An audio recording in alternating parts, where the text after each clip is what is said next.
DSC బాధితులకు సంబంధించి YSR Congress party పెద్ద ఎత్తున పోరాటం చేస్తుంది. సో అదే సమయంలో వైఎస్ఆర్ కాంగ్రెస్ పార్టీని చెక్ పెట్టేందుకు, వైఎస్ఆర్ కాంగ్రెస్ పార్టీ ఆరోపణలు తిప్పికొట్టేందుకు కూటమి ప్రభుత్వం డిఎస్సిలో ఉద్యోగాలు ఎవరైతే పొందారో వారితో కొండారెడ్డి బురుజుపై ఒక ప్రదర్శన నిర్వహించే ప్రయత్నం చేసింది.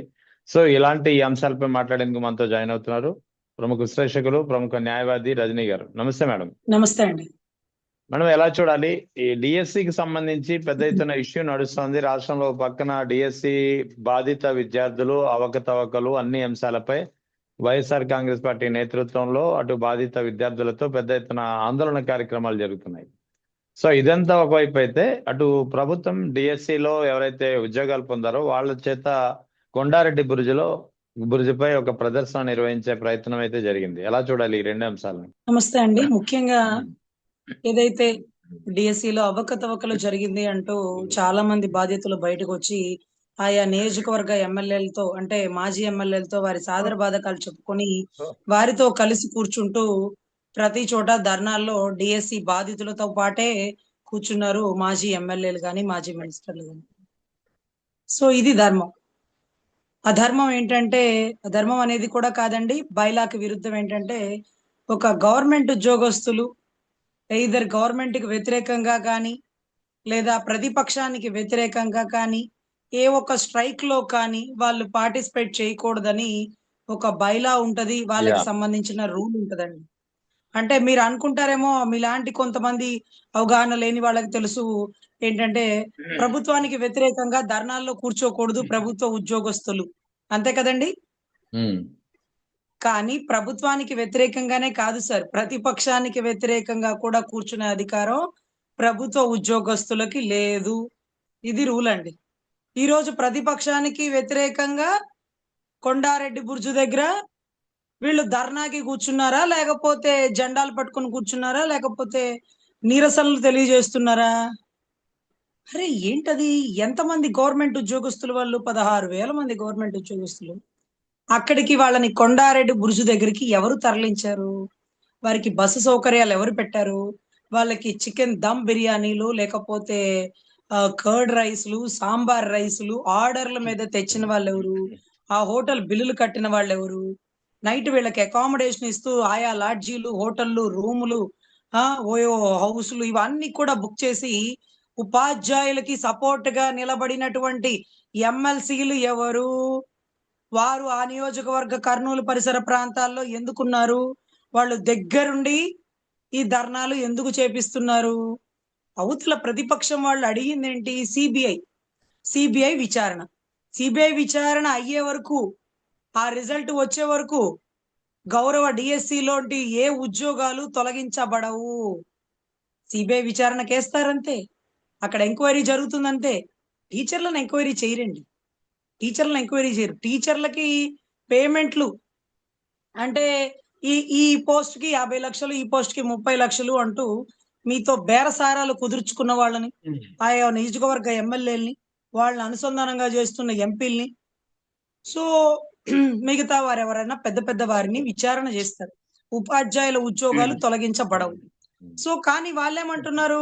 సిబిఐ విచారణ చేస్తారంట. ఎందుకు వేస్తారు? ఇక్కడ ఏ అవకతవకలు జరగలేదు అని చెప్పడానికి మీరెవరమ్మా? అది వాళ్ళు డిసైడ్ చేస్తారు. కానీ మీకు సెలవులు ఎవరు ఇచ్చారు? ఒక గవర్నమెంట్ స్కూల్లో 8 మంది గవర్నమెంట్ టీచర్లు మాత్రమే ఉన్నారు. ఆ స్కూల్లో 8 మంది సెలవులు పెట్టేశారు. 8 మంది సెలవులు పెట్టారు. అంగన్వాడీలో పిల్లలకి భోజనాలు పెట్టే ఆయమ్మలు ఆయా క్లాసుల్లో పిల్లల్ని కంట్రోల్ చేయలేక స్కూళ్ళు మూసేయాలా, మధ్యాహ్నం నుంచి వదిలేయాలా? పిల్లలు మాట వినట్లేదండి, బయటికి వెళ్ళిపోయేలాగా ఉన్నారు. టీచర్లు ఎప్పుడు వస్తారు అంటే రారు వాళ్ళు ధర్నాలకు వెళ్ళారు. ఇంతమందికి ఒకేసారి సెలవు ఇవ్వకూడదు కదా, అది రూల్ కదా. ఎందుకు అలా ఇచ్చేసినారు? టీచర్లకి అంతమంది టీచర్లు ఒకేసారి ధర్నా చేయడానికి ఎవరు పర్మిషన్ ఇచ్చినారో? కర్నూలు కలెక్టర్ ఇచ్చినాడా? కర్నూలు కలెక్టర్ అలా ఇవ్వచ్చా? రేపటి రోజు ఇదే కరెక్ట్ అంటే కర్నూలు కలెక్టర్లు, లేకపోతే ఆంధ్ర రాష్ట్రంలో ఉన్న కలెక్టర్లు అందరూ కూడా ధర్నా చేస్తారు, ప్రతిపక్షానికి వ్యతిరేకంగా, ప్రభుత్వానికి సపోర్ట్ గా. అలా చెయ్యొచ్చా? గౌరవ కలెక్టర్ గారికి రూల్ తెలుసా? అలా ధర్నాలో పార్టిసిపేట్ చేసిన ప్రతి టీచర్ కి నోటీస్ ఇవ్వాలి, ఇచ్చినారా? వాళ్ళని కనీసం 3 నెలలు సస్పెండ్ చేయాలి, చేసినారా? అలా అలా ఎప్పుడు ఎక్కడ జరగలేదండి. అసలు అవతల వాళ్ళు నిందేస్తే నిరూపించుకొని మనమేంటో చూపిద్దాం అనుకోవాలే కానీ, మా మీద నిందలేస్తారా? మమ్మల్ని అనుమానిస్తారా? మమ్మల్ని అవమానిస్తారా? ఇలాంటి మాటలు ప్రభుత్వ ఉద్యోగస్తులు ఎప్పుడు మాట్లాడకూడదండి. ఎంతో మంది ప్రభుత్వ ఉద్యోగస్తులు, పోలీసు వాళ్ళు, గవర్నమెంట్ టీచర్లని ప్రతిపక్ష నాయకులు ఇంకొకళ్ళు అంటుంటారు. మీరు లంచాలు తీసుకున్నారయ్యా! అందుకే ప్రభుత్వానికి అమ్ముడుపోయారు. అందుకే కేసులు కట్టట్లేదు. అందుకే కట్టకూడని చోట కట్టి అరెస్ట్ చేస్తున్నారు. అని అంటే గౌరవ పోలీసులందరూ కూర్చొని ధర్నా చేసి మమ్మల్ని అనుమానిస్తున్నారు, మమ్మల్ని అవమానిస్తున్నారు. మా ఉద్యోగ నియామకాల్లో ఏదో అవకతవకలు జరిగినాయి అంటున్నారని గత ప్రభుత్వంలో ఇన్ని సంవత్సరాల గవర్నమెంట్‌లో ఏ రోజు ప్రభుత్వ ఉద్యోగస్తులు ఎక్కడన్నా ప్రభుత్వానికి వ్యతిరేకంగా ధర్నా చేస్తారు గాని, ప్రతిపక్షానికి వ్యతిరేకంగా ఏ రోజు ధర్నా చేసిన చరిత్ర లేదండి. అది ఇప్పుడే కొత్తగా చరిత్ర పుటల్లో లిఖించదగినటువంటి అంశాన్ని గవర్నమెంట్ ఉపాధ్యాయుల చేతుల్లో ఈ రోజు ధర్నాలు చేపించినటువంటి దృశ్యం అండి. అయితే ఇదే డిఎస్సికి సంబంధించి వైఎస్ఆర్ కాంగ్రెస్ పార్టీ రాష్ట్ర వ్యాప్తంగా ఆందోళన కార్యక్రమాలు వరుసగా చేపట్టింది, ఇవాళ కూడా జరిగాయి. సో వీటిపై ఎక్కడెక్కడైతే ఈ ధర్నా కార్యక్రమాలు జరుగుతున్నాయో వాటి అన్నిటిపై పోలీసులు జులుం ప్రదర్శిస్తున్నారు, లాఠీ చార్జ్ చేసి వాటిని చెదరగొట్టే ప్రయత్నాలు చేస్తున్నారు. సో దీనిపై కూడా వైఎస్ఆర్ కాంగ్రెస్ పార్టీ మండిపడుతోంది. ఇదొకటి. ఇక రెండవది, Vijayawada central MLA, TDP MLA Bondamma, ఆయన నోటి దురుసు వ్యాఖ్యలు రోజు రోజుకు పెరుగుతున్నాయి, పెద్ద ఎత్తున విమర్శలకు దిగుతున్నారు. నేను ఎంత చూస్తాను, ఏదైనా చేస్తానంటూ మాటలకి అందని విధంగా ఆయన మాట్లాడుతున్నటువంటి పరిస్థితి. ఎలా చూడాలి ఈ అంశాలు? సార్, మొట్టమొదటిగా డిఎస్సిలో ఒక ఇంపార్టెంట్ విషయాన్ని ఒక సోదరుడు నాకు చెప్పింది ఏంటంటే సార్, సెంట్రల్ ఏదైతే సెంట్రల్ పార్లమెంట్ లో ఒక విధానాన్ని తీసుకొస్తే బాగుండు అని అనుకున్నారంట. అదేంటంటే ఓపెన్ కేటగిరీలో ఉద్యోగాలు ఇవ్వడం. అంటే పర్సంటేజ్లను బట్టి, మార్కులను బట్టి, లేకపోతే ఓపెన్ కేటగిరీలో ఎవరికి ఇవ్వాలనుకుంటే వారికి ఇచ్చే విధంగా. ఫర్ సపోజ్ ఈ నియోజకవర్గం ఎస్సీ కోటా అనుకోండి, ఎస్సీనే పోటీ చేయాలి. ఓపెన్ కేటగిరీ అనుకోండి, ఎస్సీను చేయొచ్చు, ఓపెన్ లో ఎవరైనా చేయొచ్చు. సో ఇటువంటి పరిస్థితుల్లో ఓపెన్ కేటగిరీలో ఉద్యోగాలు అనే ఒక విధానాన్ని తీసుకొస్తే ఈ రిజర్వేషన్లు రద్దు అనే ప్రతిపాదనని ముందుకు తీసుకువెళ్లకుండా తెలివిగా ఓపెన్ కేటగిరీ ఎవరికి మార్కులు వస్తే వాళ్ళకి ఇచ్చేలాగా ఇలాంటి సిస్టమ్ ని పార్లమెంట్ తీసుకొద్దామని అనుకుంది. పైలట్ ప్రాజెక్ట్ కూడా ఎక్కడా వదలలేదండి. ఎక్కడా ఇలా తీసుకురండి అంటూ కూడా ఒక ప్రతిపాదన చేయలేదు. అంటే అది ఒక చట్టంగా ఆమోదంగా అవ్వలేదు. ప్రతిపాదన ఉంది అంటే ఇలా చెయ్యొచ్చు అని. కానీ ఆంధ్ర రాష్ట్రంలో డిఎస్సి విధానంలో అంటే అండి, ఏదైతే ఎస్సీ కేటగిరీలో ఉన్న వ్యక్తికి ఒక 77 మార్కులు వచ్చినాయి అనుకోండి, ఓసీ కేటగిరీలో ఉన్న వ్యక్తికి ఒక 60 మార్కులు వచ్చినాయి అనుకోండి, ఎవరికి ఉద్యోగం వస్తుంది అంటే మార్కుల పరంగా చూసుకున్నా ఎస్సీ కేటగిరీలో ఉన్న వ్యక్తి మెరిట్ మీద ఉద్యోగం రావచ్చు, 10 మార్కులు తక్కువ ఓసీ వ్యక్తికి రావచ్చు. కానీ అలా కాదంట, ఎవరికైనా ఉద్యోగాలు ఇచ్చేయచ్చంట. ఎవరికైనా అంటే ఎవరికి ఇస్తారు? 45 ఏళ్ళు వయసు దగ్గరకు వచ్చి ఉద్యోగాలు పూర్తయిపోతున్నటువంటి వారి సొంత సామాజిక వర్గానికి ఉద్యోగాల వెసులుబాటు కల్పించారని, ఇంటి పేర్లు చూసి నియామక పత్రాలు ఇచ్చారంటూ కొంతమంది అనుమానాన్ని వ్యక్తం చేస్తున్నారు. దానికి తగ్గగా ఆధారాలు కూడా ఉన్నాయి అంటూ కూడా వ్యక్తం చేస్తున్నారు. మరి అది ఎంతవరకు నిజమో నాకు తెలియదు కానీ ఈ విషయాన్ని మొన్న ఈ మధ్య ఒంగోలు, చీరాల పరిసర ప్రాంతాల్లో కొంతమంది నా దృష్టికి తీసుకొచ్చారు. అయితే ఆమోదం అంటే చట్టం కాని దాన్ని డిఎస్సిలో ఎలా ఇంప్లిమెంట్ చేశారు?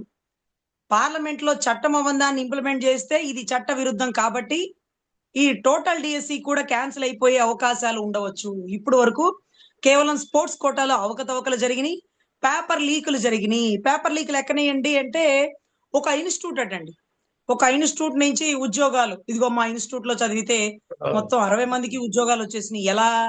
ఆ 60 మందికి మనిషి దగ్గర ఒక్కొక్కరి దగ్గర 5 లక్షలు కేటాయించుకొని ఆ పేపర్లు ఏమన్నా కొనుక్కొని ఆ పేపర్లు లీక్ చేసి అక్కడ ఓపెన్ కేటగిరీనా లేకపోతే పేపర్ లీక్ కేటగిరీలోనా వాళ్ళకి ఉద్యోగాలు వచ్చేసినాయా? ఇవన్నీ ఏదో ఇన్స్టిట్యూట్ నుంచి రిలీజ్ అయినాయి అని, లేకపోతే డిఎస్సి విధానంలో పార్లమెంట్ ప్రతిపాదించినటువంటి ఒక పైలట్ ప్రాజెక్ట్ లాంటి వ్యక్తి ఏదైతే చట్ట విరుద్ధం, ఇంకా చట్ట ప్రతిపాదన చేయలేదు కానీ వీళ్ళు ఇంప్లిమెంట్ చేసినారు అంటే టోటల్ డిఎస్సి కూడా సందిగ్ధం పడిపోయే పరిస్థితిలో ఉందండి.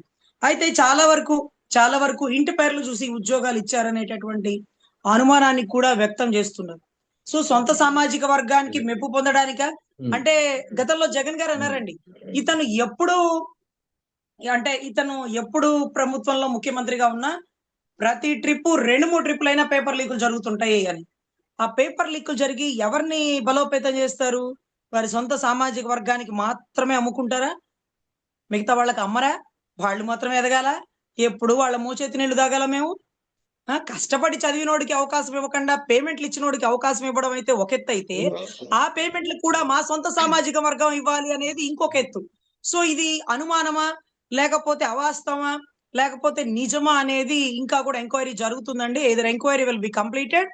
టోటల్ డిఎస్సితో ఒక పెద్ద సందిగ్ధ పడిపోయే పరిస్థితి కూడా ఉందండి.